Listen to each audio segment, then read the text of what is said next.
Hi friends, மல்லி சீரியலில் இதுக்கப்புறம் என்ன நடக்க போகுது அப்படின்றத இந்த வீடியோவில் பார்க்கலாம். இப்போ எப்படியாவது இந்த டிஎன்ஏ ரிப்போர்ட் நம்ம மல்லிக்கு ஃபேவராக வந்துடணும். அதை வச்சு நம்ம மல்லி விஜய்கிட்ட அந்த ரிப்போர்ட்டை காமிச்சு இந்த கல்யாணத்தை நிப்பாட்டி மெயினாக இவ ரேணுகா இல்லை அப்படின்றத தெரிஞ்சுக்கிட்டு அந்த சுடரை முதல்ல கழுத்தை பிடிச்சி வீட்டை விட்டு வெளியே தள்ளினாதான் நல்லாயிருக்கும். ஸோ அந்த மாதிரி நடந்தால் ரொம்பவே சூப்பராக இருக்கும்னு நினைக்கிறவங்க மறக்காமல் ஒரு லைக் போட்டுக்கோங்க. ஆனால் டிஎன்ஏ ரிசல்ட் பார்த்திங்கன்னா நமக்கு ஃபேவராக வரும் அப்படின்னு சொல்லிட்டு சொல்ல முடியாது. ஏன்னா நம்ம மனோகரோடைய பிளான் நல்ல பிளான் தான். இருந்தாலும் இந்த ராஜியும் சுடரும் கம்மியானவங்க இல்லை. நமக்கே தெரியாமல் கூட சைலண்ட்டாக இவங்க அந்த பிளட்டு ரிப்போர்ட் இருக்கிற ஆளையே மடக்கி அவங்களுக்கு ஃபேவராக ரிசல்ட்டை மாற்றி எழுதிக்கிறதுக்கும் சான்சஸ் இருக்குது. ஸோ இதை முழுசாக 100% நம்புறது கஷ்டம். அப்படி இருக்கும்போது நம்ம மல்லியோட கண் பார்வையில் இந்த சுடரோட குடுமி பிடிக்கிற மாதிரி ஒரு சீன் அமைஞ்சிருக்கு. அதாவது இந்த சுடர் வெளியே ரகுகிட்ட பேசுகிறதுக்காக கோயிலுக்கு வர மாதிரி வந்திருக்காங்க.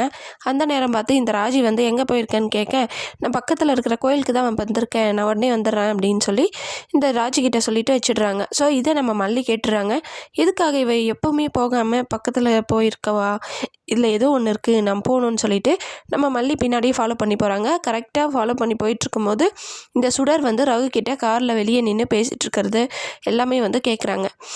நம்ம மல்லி என்ன செஞ்சுருக்கணும் அப்படின்னா, உடனே டக்குன்னு ஃபோனை எடுத்து அவங்க பேசுகிறத அப்படியே வீடியோ ரெக்கார்டு எடுத்துருந்துருக்கணுங்க. கண்டிப்பாக அப்படி எடுத்திருப்பாங்கன்னு நினைக்கிறேன். உடனே இந்த சுடர் வந்துடுறாங்க. ரகுவும் காரில் ஏறி கிளம்பி போயிடுறாரு. உடனே நம்ம மல்லி என்ன பண்ணுறாங்கன்னா, ஆட்டோக்காரர்கிட்ட சொல்லி அந்த காரை ஃபாலோ பண்ணி போயிட்டே இருங்க அப்படின்னு சொல்கிறாங்க. ஸோ அதை ப்ரோமோவாக கொடுத்துருக்காங்க. மல்லி அடுத்த கட்டமாக இந்த ரகுவை ஃபாலோ பண்ணி போகணும். நேராக பார்த்திங்கன்னா ரகு அவனுடைய வீட்டுக்கு போகும்போது அந்த இடத்துல நம்ம மல்லி பார்த்துடணும். ஓ, இந்த இடத்துல தான் இவன் இருக்கானா, ஆனால் இந்த சுடரும் தொலைஞ்சி போனப்போ இந்த இடத்துலேருந்து தானே வந்தா, அப்படி இருக்கும்போது இவனுக்கும் அவனுக்கும் ஏதோ இருக்குது, அந்த ரகுன்றவங்க வந்தானா அப்படின்ற எல்லாத்தையுமே இதுக்கப்புறம் மல்லி சும்மா இருக்கக்கூடாது. இந்த டிஎன்ஏ ரிசல்ட்டை எதிர்பார்த்துக்கிட்டே அமைதியாக இருக்கிறத விட இந்த ரகுவோட வீட்டை வச்சு அவனை வச்சு இந்த சுடர் யார் அப்படின்றத மனோகர் மல்லி நம்ம பெரியம்மாலாம் வந்தாங்கன்னா ரொம்பவே நல்லா பிளான் போடுவாங்க. மனோகரை விட ரொம்பவே சூப்பராக நம்ம பெரியம்மா அன்னபூர்ணியம்மா பிளான் போடுறாங்க.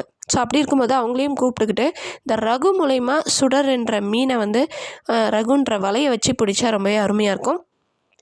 ஆக மொத்தம் இந்த சுடர் ரேணுகா இல்லை அப்படின்றத நம்ம மல்லி ஆதாரப்பூர்வமாக அவங்களே ஃபோனில் ரெக்கார்ட் பண்ணி அதை விஜய்கிட்ட காமிச்சு, விஜய் அந்த வீடியோவை எடுத்துகிட்டு போயிட்டு, என்னடி இது, யார் நீ, அவனுக்கும் உனக்கும் என்ன சம்மந்தம் அப்படின்னு சொல்லிட்டு இந்த சுடர்கிட்ட நேருக்கு நேராக கேட்டால் எப்படி இருக்கும். சும்மா கேட்காம பலார்னு கன்னத்தில் ஒரு அறையை விட்டுட்டு கேட்டால் எப்படி இருக்கும்னு நினச்சி பாருங்கள். ஸோ ரொம்பவே அருமையாக இருக்கும். இந்த மாதிரி நடந்தால் நல்லாயிருக்கும்னு நினைக்கிறவங்க மறக்காமல் லைக் பண்ணிக்கோங்க, சப்ஸ்கிரைப் பண்ணிக்கோங்க. Okay friends, bye bye.